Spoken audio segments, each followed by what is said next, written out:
Bonjour à tous, bienvenue à cette session SaaS Forward. Je m'appelle Cécile No, je suis partenaire technologie stratégiste chez Microsoft France dans la division partenaire et j'ai en charge un certain nombre d'éditeurs, des éditeurs que j'accompagne dans l'adoption de nos technologies.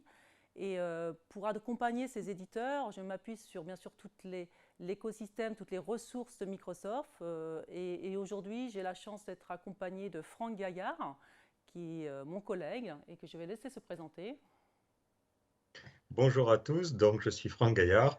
Je travaille aussi dans la division partenaire avec Cécile et j'interviens en tant que Cloud Solution Architect auprès des partenaires pour les aider à monter en compétences et toutes les questions qu'ils pourraient avoir autour des solutions d'intelligence artificielle et de machine learning.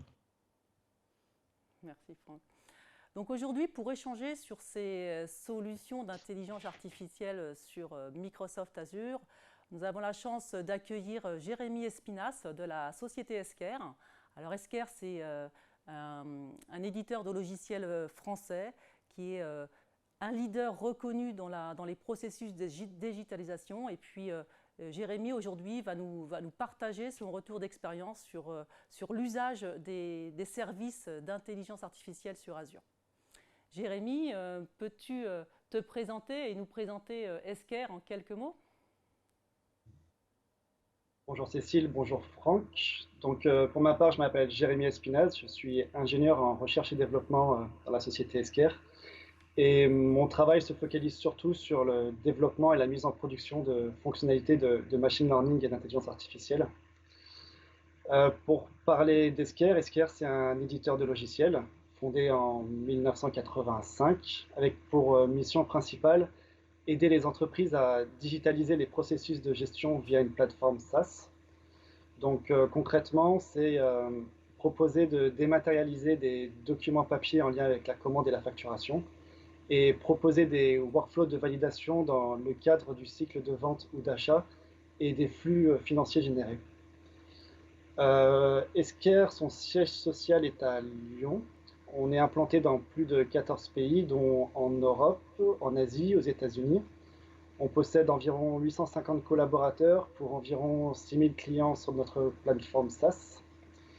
Pour info, notre première offre SaaS date de 2003. Et voilà pour une présentation d'Esker. Après, pour information, nous travaillons sur la plateforme Azure depuis 2015. En fait, à cette époque-là, on essayait d'ouvrir de nouveaux marchés et nous avions certains clients, surtout ceux qui s'étaient positionnés en Asie, qui avaient un temps de latence vraiment important pour utiliser notre solution, car notre architecture était principalement localisée en Europe et aux États-Unis.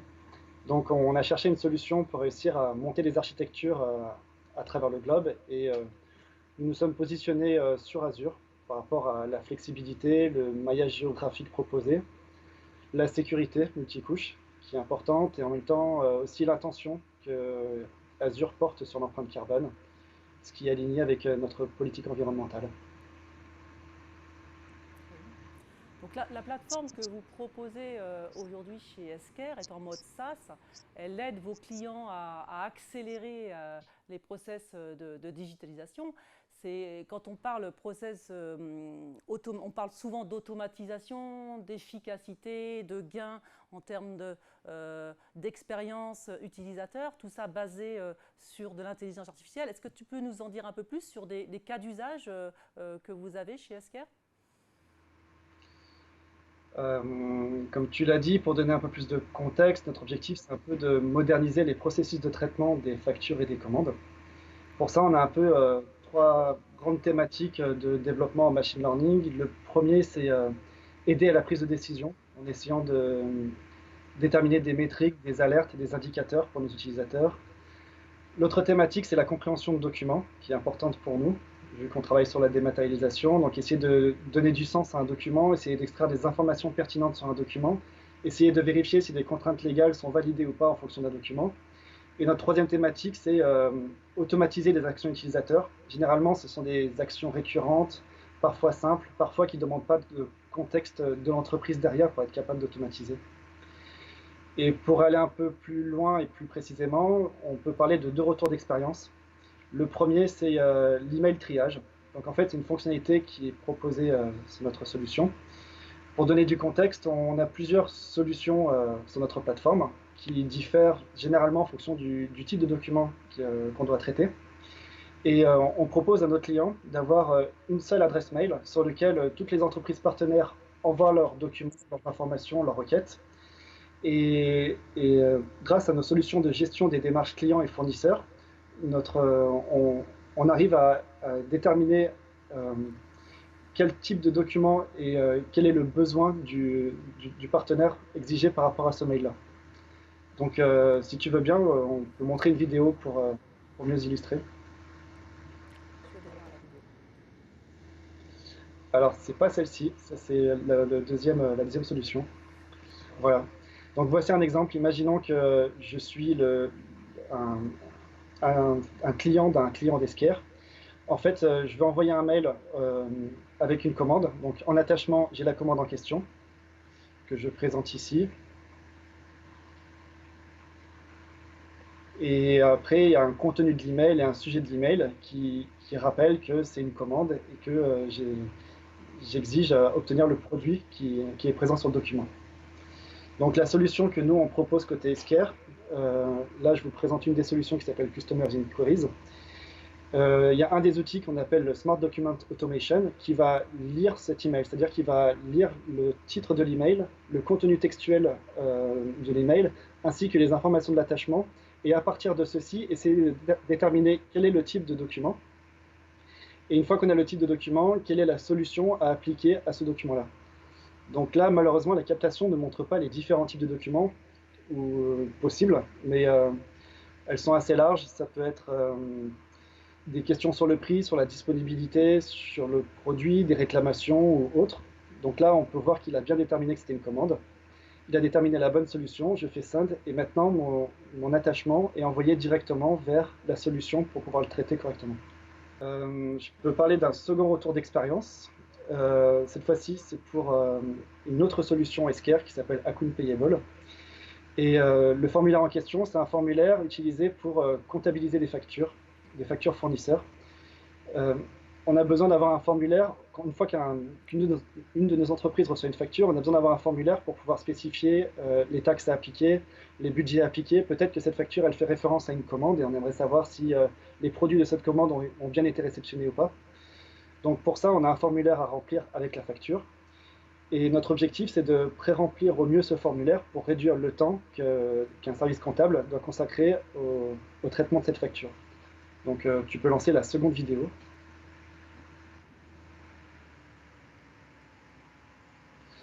Donc là, c'est la solution Account Payable. Et ici, on peut voir le dashboard. J'en profite pour montrer les différentes métriques que l'on propose par défaut.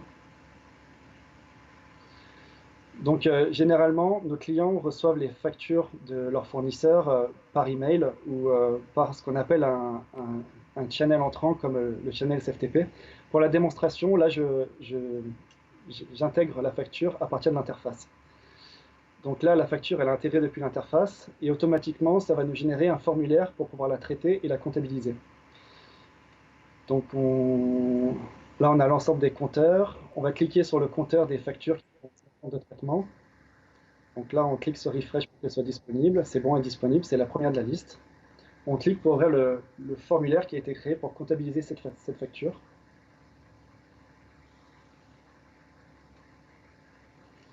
Donc la facture en question, elle est à droite, comme on peut voir. À gauche, ce sont l'ensemble des informations qui doivent être remplies par nos utilisateurs pour réussir à comptabiliser cette facture, définir les budgets, définir les taxes, définir des liens avec la commande par exemple, ou des personnes au sein de l'entreprise qui vont valider ou non la comptabilisation de cette facture.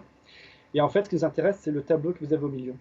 En fait, dans ce tableau-là, on a 3 informations qui sont importantes à remplir et qui ne sont pas forcément présentes dans la facture, voire jamais pour certaines. On a le centre de coût. Dans l'ordre, on a le compte général, qu'on appelle GL Account en anglais, le centre de coût, qu'on appelle Cost Center, et le tax code, qui est le code de taxe. Et ces informations-là, à partir du document, on est incapable de les remplir. Et l'idée de cette fonctionnalité, c'est de regarder dans l'historique des factures comptabilisées pour ce client, comment ce tableau a été rempli et comment l'ensemble des lignes qui sont présentes à droite ont été fusionnées avec quel centre de coût, quel GL Account, quel tax code.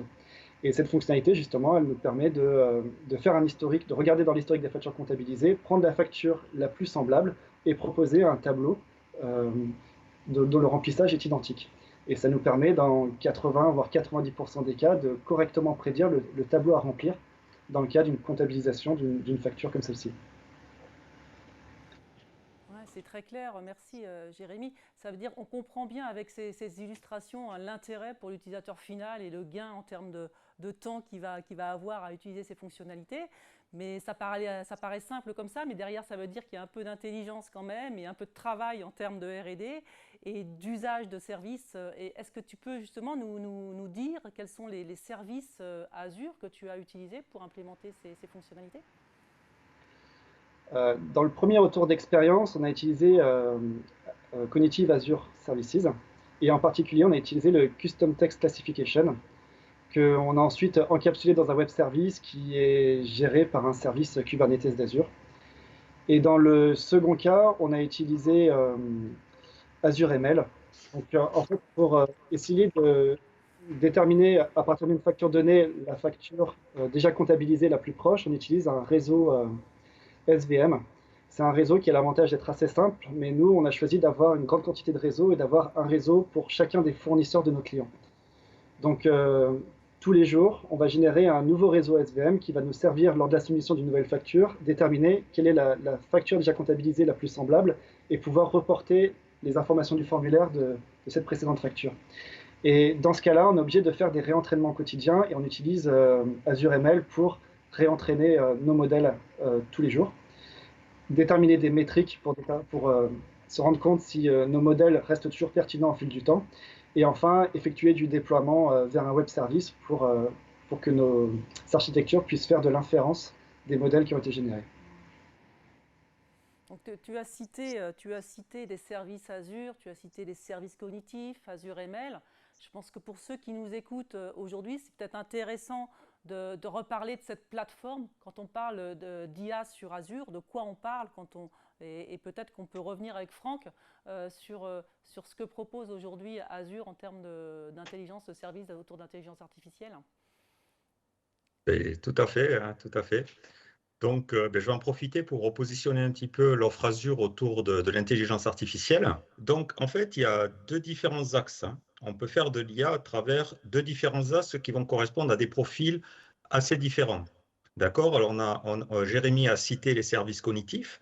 Donc là, on peut voir sur ce slide, c'est quoi les services cognitifs? Ce sont des modèles qui sont pré-entraînés, d'accord, qui sont regroupés à travers différentes thématiques, vision, speech, langage, décision et OpenAI Service. Alors, ces modèles, en fait, ont la faculté, comme je dis, d'être entraînés et du coup, ils ne nécessitent pas, l'utilisation ne nécessite pas de coder. On ne va pas rentrer dans l'algorithme. D'accord? On va appeler en fait l'API qui correspond au modèle et on va pouvoir infuser directement de l'IA dans les applications telles que Jérémy l'a décrit dans leur application. Voilà, donc ça c'est la première approche, pas besoin d'être data scientist. On appelle un service qui va retourner, qui va analyser de la data, utiliser de l'IA et retourner un résultat.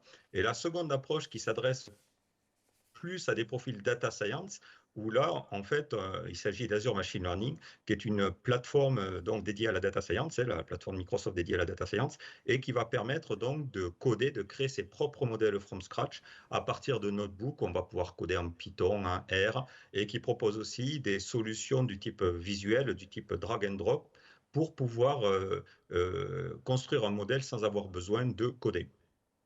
Voilà, alors moi, je reviens vers Jérémy et je serais curieux de lui dire, en fait, quels sont, selon lui, les points forts qu'il a trouvés, en fait, au service cognitif, quoi. Euh, pour donner un peu de contexte, pour le triage d'email, on avait déjà une solution qui existe depuis 2 ans. Cependant, en fait, avec notre croissance, on a de plus en plus d'infrastructures qui sont montées à travers le globe et donc on avait l'objectif de trouver une solution qui soit au moins efficace, qui soit facile à déployer et surtout qui nous assure une certaine sécurité par des appels en IP privé au sein de notre infrastructure. C'est-à-dire qu'on ne veut pas que la requête passe par Internet en termes de sécurité. Et en fait, au fil des essais que l'on a effectués, on s'est rendu compte que la meilleure solution était de passer par le Custom Text Classification du service cognitif d'Azure. Il nous permet d'avoir une approche facile à déployer, d'avoir une certaine sécurité par rapport à l'IP privé. Et en fait, on a des très bons résultats, et ce, quelle que soit la langue. En plus, petite parenthèse, c'était facile pour nous d'effectuer un proof of concept. On a eu l'aide de techniciens d'Azure, dont Franck sur ce développement. Et voilà, et en termes de performance, elles sont très bonnes. En fait, on n'est pas vraiment surpris, parce que Esker est également impliqué dans la recherche et on suit beaucoup ce que fait Microsoft dans les langages de modèles. Et en particulier Microsoft Asia avec Layout LM, qui est un langage de modèle appliqué aux documents de gestion. Donc on sait que Microsoft est très fort dans ces domaines-là. Très bien, merci. Et est-ce que vous avez pu mesurer des gains pour vos clients, justement, en intégrant ce type de nouvelles fonctionnalités, quoi? On a des métriques pour comparer avec nos clients. Ce qu'il faut savoir, c'est que c'est toujours assez disparate les technologies en fonction des clients. Ce sont des contextes différents, des besoins différents, des types de documents différents. Mais en moyenne, on obtenait des résultats assez équivalents, voire légèrement mieux. Mais l'avantage aussi, c'est que ça pouvait gérer beaucoup plus de langues que notre technique précédente. D'accord. Alors maintenant, la question que j'ai envie de te poser, c'est est-ce que toi et Esker avez réfléchi à des nouveaux cas d'usage sur lesquels vous pourriez donc intégrer ces services cognitifs? On n'a pas de cas d'usage comme ça à court terme, mais en tout cas, une chose qui a changé, c'est qu'on prendra l'habitude de tester plus systématiquement les API proposées par le service Azure Cognitif, car on s'est rendu compte que ça pouvait être la meilleure situation dans certains des cas. Donc je pense surtout qu'à l'avenir, lorsqu'on a de nouvelles fonctionnalités à développer, on réfléchira également à tester avec ces services-là, pour comparer. D'accord. Et alors maintenant, on a parlé des services cognitifs, et alors j'ai envie de te poser un petit peu les mêmes questions concernant Azure Machine Learning, hein. Donc, quels sont selon toi les points forts de la plateforme Azure Machine Learning? Euh, euh, je pense qu'il y a vraiment une part de simplicité. En fait, nous, on effectue les réentraînements, les déploiements, les constructions de métriques grâce à du code Python. Et c'est vrai que ce qui est vraiment pratique, c'est qu'en très peu de lignes, on est capable d'effectuer toutes ces opérations-là. Et c'est ce qu'on utilise en fait dans notre web service pour le pré-remplissage des informations dans un formulaire. Et après, d'autres avantages, ça va être d'Azure ML, c'est on utilise un peu AutoML, on l'utilise surtout pour déterminer une baseline. Une baseline lorsqu'on veut développer un nouvel algorithme, c'est quand même pratique. Et notre avantage, c'est vrai qu'on utilise ML Studio, l'interface est quand même agréable et on s'en sert surtout pour du débugage. Ça nous permet de naviguer vraiment facilement et rapidement dans l'ensemble des informations qui sont stockées en lien avec nos modèles qu'on réentraîne et qu'on déploie. D'accord. Et à l'avenir, on Alors, continue à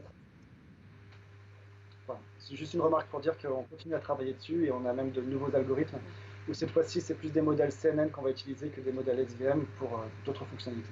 je pense que ce serait intéressant que je vous présente la plateforme, rapidement la plateforme Azure Machine Learning, pour les personnes qui ne la connaîtraient pas. Donc, Azure Machine Learning est une plateforme qui est dédiée aux data scientists. Alors, je vais quand même faire une petite différence quand je parle de data scientist. On va retrouver deux profils de data scientist différents. Il y a ceux que moi j'appelle data scientist, c'est-à-dire des profils qui vont coder, qui vont surtout utiliser une approche notebook, hein. Donc, Jérémy en parlait tout à l'heure, qui code en Python ou en R, hein. Voilà les principaux langages qu'on va supporter sur cette plateforme. Et à côté de ça, il y a ce que moi j'appelle les citizen data scientists. Alors, c'est quoi un citizen data scientist? Ce sont des profils plus orientés métier, d'accord, qui connaissent la modélisation statistique, mais qui n'ont pas forcément envie de coder et qui préfèrent utiliser des solutions graphiques telles que propose aussi Azure Machine Learning. Alors, ils en proposent deux. On va retrouver Automated-ML et le Designer, qui sont des solutions avec une interface graphique qui vont vous permettre de créer des modèles sans avoir besoin de coder. D'accord? Et donc, cette plateforme a un autre avantage, et Jérémy en a parlé, c'est la capacité de mettre en production avec une approche MLOps. Donc, MLOps, c'est quoi? C'est l'application de l'Azure DevOps, du DevOps au machine learning. D'accord? Donc, c'est-à-dire comment on va pouvoir industrialiser ces modèles avec la capacité de pouvoir réentraîner automatiquement les modèles, d'accord, en suivant les différentes métriques, voilà, et lancer ce processus de façon automatique. Voilà, donc en quelques mots, ce que je peux dire sur machine learning. Très bien, merci Franck. Et on comprend bien comment, à travers les illustrations que ça a pu nous faire Jérémy et son retour d'expérience, l'avantage et les bénéfices à utiliser ces plateformes et ces services. Moi, je suis Esker, j'ai la chance d'accompagner Esker depuis 2 ans. Esker existe depuis 85 et s'est passé au SaaS en 2003 et 2015 pour Azure.